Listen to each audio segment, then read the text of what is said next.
amor y paz. Hola, ¿qué tal muchachos? Espero que estén súper genial. Mi nombre es Sear, mi nombre es César Hernández y mi seudónimo es Sear, por eso se llama Sear el canal. En fin, hoy quiero hablar sobre un tema súper interesante para mí, es bastante sencillo. Y bueno muchachos, si me ven que hablo un poquito más hacia acá, lo que pasa es que como no tengo el micrófono, te estoy grabando con mi teléfono y ahora se va a escuchar el audio espero que se escuche genial, porque tengo el teléfono en una posición bastante incómoda que si toco se puede caer y me quedo sin teléfono también. El tema de hoy es paternidad. La paternidad. ¿Por qué voy a hablar de este tema? Obviamente es porque yo justo ahora soy padre. Las personas que obviamente no saben de mí tienen que saber que yo en la actualidad soy padre. Tenía que dar como mi punto de vista acorde a lo que sucede una vez que uno entra en este tipo de cosas, ¿no? ¿Me entiendes? Estuve investigando, indagando un poco y lo que me he dado cuenta es que casi no hay videos de hombres hablando sobre la paternidad. Sí hay algunos especialistas, psicólogos, todo aquello, pero lo que me he dado cuenta es que no hay alguien, o sea, que hable como tal de su experiencia como tal en la paternidad, sino que hay gente que habla sobre la paternidad, de ser padre o todo esto. Nadie habla sobre ser padre o la experiencia de un hombre al ser padre. Más en mi caso, que yo soy un poco investigador, o sea, me gusta investigar las cosas. Antes de poder hacer algo, siempre me gusta investigar, indagar. Es súper importante tener ese pensamiento porque así no nos andan echando broma todo el tiempo. El tema de hoy, como ya les comenté, es la paternidad desde mi punto de vista, porque sé que hay muchos otros puntos de vista, me imagino que relevantes. Yo voy a dar un concepto de paternidad que obviamente es muy personal, subjetivo, porque obviamente yo puedo decir algo y ustedes pueden pensar otra cosa o lo que sea, pero para mí la paternidad desde un punto de vista que ya yo lo entendía desde hace mucho tiempo, es que ser padre es como ser, digamos, pero se da la puerta, no hace. Como sea, cierra ahí con llave, por favor. Empezamos hablando sobre el concepto básico de lo que es paternidad. Paternidad es que es el que manda en la casa, ¿me entiendes? Punto, y aparte. Que todo es mi concepto, ya yo lo había antes, ya yo lo había visto más. Voy a agarrar el micrófono a este porque así es más chévere. Hola. Bueno, los que no saben y los que no me conocen saben que yo soy cristiano. Me lo voy a poner aquí, qué fastidio. O sea, toda mi vida, o no toda mi vida, desde que tengo 14 años y he asistido a la iglesia. Para los que no me conocen, o para los que no saben, mi padre me abandonó. No es que me abandonó como tal, sino que digamos que en la posición que surgía en ese momento, e imagino que se tuvo que tomar decisiones. Tuve que aprender por mí mismo lo que era el significado de la paternidad. Me imagino que debe ser súper genial ser hijo y tener un padre como tal, pero como yo no conocía a mi padre, no es como que tú extrañas algo que no tuviste. Y a pesar de que yo veía a los muchachos, a mis amigos que tenían padre, lo que es el término, la palabra papá, me daba un fastidio. O sea, yo me sentía ridículo diciendo papá, padre o lo que sea. La verdad, te preguntan obviamente a quién le decía padre si yo no tenía padre. Obviamente que a nadie.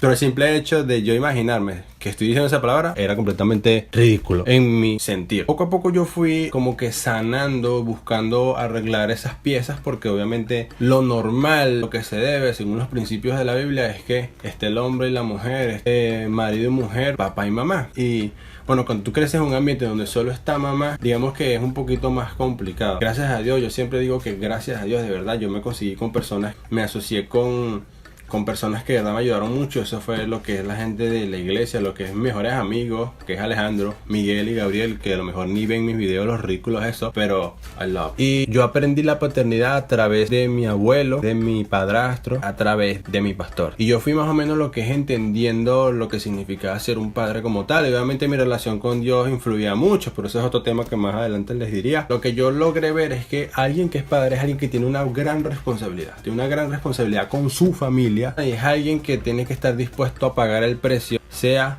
cual sea. Es decir, no es que se aceptan excusas. Un hombre de verdad que entiende, no digamos que sea su propósito, porque el propósito a lo menos no solamente ser padre, es muy fundamental el área de la paternidad. Si decides ser padre, obviamente hay personas que ya deciden no ser padres, problema de ustedes, no me interesa. A los que deciden ser padres, que sean buenos padres, ¿me entiendes? Que sean buenos hombres. Eso es importante. Yo fui entendiendo que la paternidad era eso, era una persona que era responsable, una persona que se hacía cargo de sus decisiones, que buscaba dar lo mejor a las personas que estaban con ellos. Pues ese sería como mi concepto, que tuve que yo buscarlo personalmente, el concepto de la paternidad. Mi experiencia siendo padre, el día 6 de agosto de 1900 este este año, obviamente el 6 de agosto de este año, nace mi hija, mi queridísima Mercy. Todo el proceso antes de que ella naciera fue bastante fuerte porque no era esperada. Muchas personas discrepan demasiado con que si un niño así llegue no planeado es una bendición o no es una bendición. El punto es que cuando tú ya estás en esa posición, cuando ya tú estás ahí, ya no importa tu opinión. Las personas que piensen algo con respecto a eso y no lo están viviendo, ya su opinión se fue, ya no interesa, porque ahora es tu decisión. Ahora tú tienes que hacerte cargo de las cosas. La cosa es que ya no importa lo que las demás personas piensan y discrepen o lo que sea. La cosa es que tú cuando ya eres padre tienes que empezar a tomar buenas decisiones. Tienes que pensar a tener la buena actitud para poder lograrlo. Yo sé que mi experiencia al principio fue bastante difícil. Fue porque, bueno, uno tiene muchos planes, tiene sueños y todo ese montón de cosas, pero tú decides ver las cosas de una buena manera, ¿sabes? Yo no soy de las personas que ven el vaso medio vacío, siempre lo veo medio lleno. Y si algo llega de inesperado, yo lo agarro como una catapulta, como para yo avanzar y darle más duro a mis cosas de la vida. Es una filosofía de vida que yo tengo y en situaciones difíciles que yo he vivido, yo he aprovechado esas situaciones para motivarme. Esto no fue la excepción, esto fue el doble de motivación. Y bueno, mi experiencia cuando Mercy nació, desde el nacimiento, el proceso que hay en el hospital, que fue en el lado donde nació nuestra hija, fue verdaderamente horrible con respecto a los hombres. Yo entiendo toda la movida que hay en el hospital como tal, que las mujeres son la prioridad y con eso obviamente que tienen suprema razón. Y es cierto, pero sí me di cuenta que a mí como tal, a los hombres se nos echa de lado. En esas situaciones y circunstancias se nos echa de lado. Entonces a veces es un poquito rudo porque no dejan que nosotros estemos presentes, no dejan que veamos a la bebé, no dejan que veamos a nuestra pareja, a nuestra esposa, a nuestra novia, quien sea que esté viviendo la situación, no dejan que la vean. Y a veces obviamente a los padres que sí quieren ser padres, digamos que pega emocionalmente bastante, pero obviamente si tú tienes buena inteligencia emocional no te vas a poner como un loco. Y bueno, abriendo paréntesis, yo entiendo que no es que pueden permitir que cualquier persona entre, porque eso es una sala inmensa con un montón de mujeres que están desnudas obviamente dando a luz. No es cómodo para ella y tampoco para el hombre que pase y esté viendo todas esas cosas, y de paso nosotros los hombres somos un poco dramáticos en esa área y qué sé yo, nos desmayamos o qué sé yo. Entonces imagínate atendiendo a alguien para que llegue alguien más a atenderlo, obviamente que no es lo debido. Otra experiencia súper loca fueron los primeros días. Los primeros días después de que Mercy nació fueron supremamente estresantes. Yo sé que ya nosotros los que somos universitarios o los que ya estudiamos o lo que sea, nosotros nos trasnochamos mucho, y más en mi área que yo soy diseñador. La mayoría de horarios que yo manipulo son de noche, o sea, de 10 a 2 de la madrugada, porque trabajo con gente afuera, entonces ahí el horario es muy distinto. Afectaba bastante porque duramos 5 o 6 días corridos sin dormir nada como tal. Obviamente que la que más sufre en todo esto es Ada. O sea, la que más sufre en toda esta situación es la mujer, porque es la que tiene que amamantarlo, estar pendiente de todas esas cuestiones. Las mujeres son las que están más rudas ahí, pero eso no quiere decir que el hombre también no haga, porque hace bastante. Básicamente nosotros somos como unos esclavos de las mujeres en ese momento.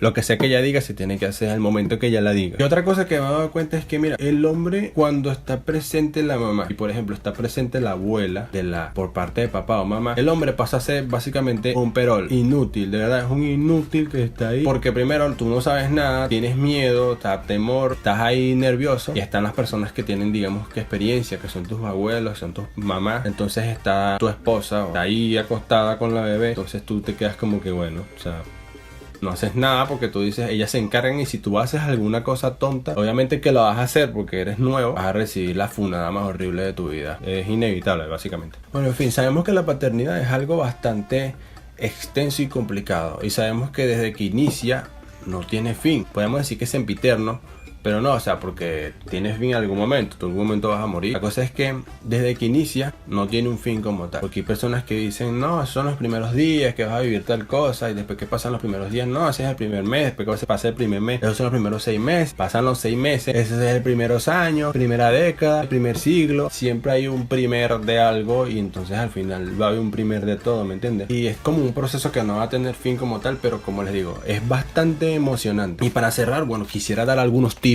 de nosotros, basando en mi experiencia, en la poca experiencia que tengo, porque Mercy son 4 meses, va para 4 meses. Pero en estos 4 meses podría dar algunos tips para que prendan. Así que bueno, vamos allá. Tips número 1. Siempre ten un almacén grande. Desde que Mercy estuvo en la panza de Ada, siempre fui muy diligente en querer buscar las cosas que necesitaba. Los pañales, ropa, cosas que iba a necesitar Ada. O sea, siempre estuve muy atento con eso porque sabía que, bueno, vivimos en Venezuela, así que no sabemos en qué momento explotaba la situación aquí y los pañales se ponían a $1 un pañal cagado, entonces no funcionaba. Uno tiene que tener visión, ver las cosas más adelante, lo que pueda pasar, que sin embargo no fue suficiente. O sea, créeme, no fue suficiente. A pesar de que se compraron muchas cosas, siempre se está exigiendo, siempre se está pidiendo, no debe irse amoldando cada vez. Tips número 2. Si ya tú eres una persona que trabaja, no te conformes con una sola entrada o sea, con un solo ingreso. No te puedes conformar porque créeme,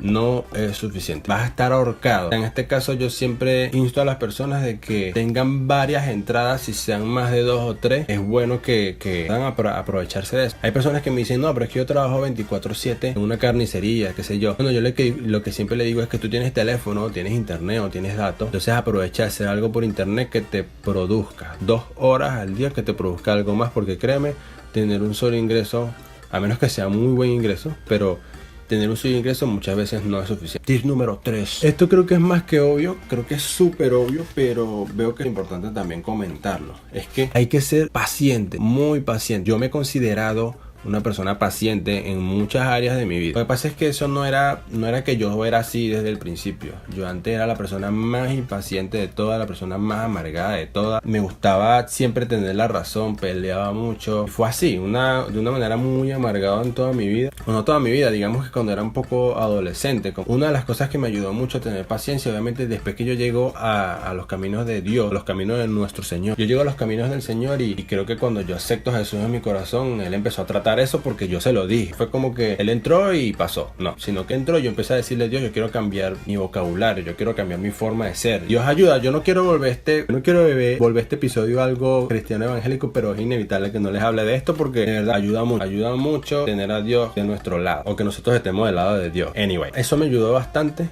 Y yo fui volviéndome una persona súper paciente también porque me eduqué para ser paciente. La buena educación, la buena asociación, y empezaron a haber frutos, gracias a Dios por eso. Y yo empecé a tener paciencia, empezó a tener paciencia con respecto a las cosas. Y la paciencia no es más que inteligencia emocional. Saber mantener la calma, tener templanza, hablar cuando tienes que hablar, callar cuando tienes que callar. Obviamente a veces soportar muchas cosas, pero en el proceso tú te vas amoldando a como debe ser. Tips número 4. Yo siempre le digo esto a las personas, comento esto con muchas personas que yo hablo y me refiero a mis panas, a gente que me rodea, qué sé yo. Una buena comunicación con tu pareja. Es súper importante tener una buena comunicación con tu pareja. ¿Por qué? Porque hay algo que se llama triángulo ARC. Yo pronto voy a dar un videito sobre eso en TikTok, porque 3 minutos lo voy a explicar. Pero básicamente la ARC se basa en afinidad, comunicación y realidad. Lo dije al revés.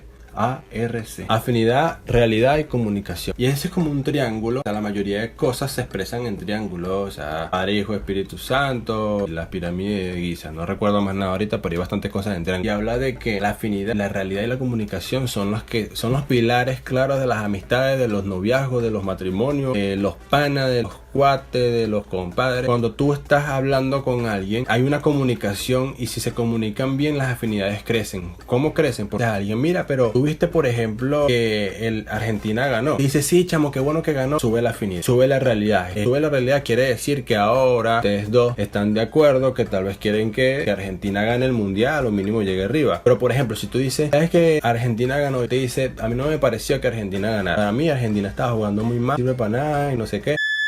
La afinidad baja. Eso quiere decir que a lo mejor tú no te sientas tan bien con esa persona porque no estuvo de acuerdo contigo. Entonces la comunicación, si tú no tienes afinidad, baja la comunicación, baja la realidad. Si subes la realidad, sube la afinidad, sube la comunicación. Es inevitable. Mientras tú te comuniques, sube la afinidad, sube la realidad. Sí, super panza. Después yo explico eso más adelante, pero creo que es básico de entender. Súper importante que haya una buena comunicación con tu esposa, porque ahora ustedes estaban 2, ahora son 3, y esa tercera persona aún no se comunica de manera verbal. A veces cuando esa persona está en medio, digamos que es difícil mantener las cosas en paz, pero si tienen paciencia, si se comunican, pueden lograr las cosas. Obviamente pueden lograr buenos resultados. Tú te das cuenta que si un matrimonio o una relación, me refiero a todo tipo de relación, muchas veces fracasa porque se rompen una de las tres. Se me apagó la cámara, no sé por qué, ¿qué le pasó? Creo que como que se aburrió de grabarme. Dijo, no, este tipo se da la estupidez. Bueno, muchachos, este es el video de hoy. De todas maneras, si tienen alguna pregunta, coméntenlo aquí en los comentarios, digan algo, lo que sea. Y bueno, no se olviden obviamente seguirme por mis redes sociales, se las dejé aquí abajito las pueden ver. También seguirme aquí por mi canal, darle like al video, compartirlo si te dio risa. Si no te dio risa, lo compartes igual, para que a la gente no le dé risa como a ti. Ridículo. Y bueno, ya estamos en contacto. Nos vemos la próxima vez. Tengo varias ideas ya. Ada me está ayudando con esto. Bravo para Ada. En fin, eso es todo, muchachos. Nos vemos a la próxima y adiós.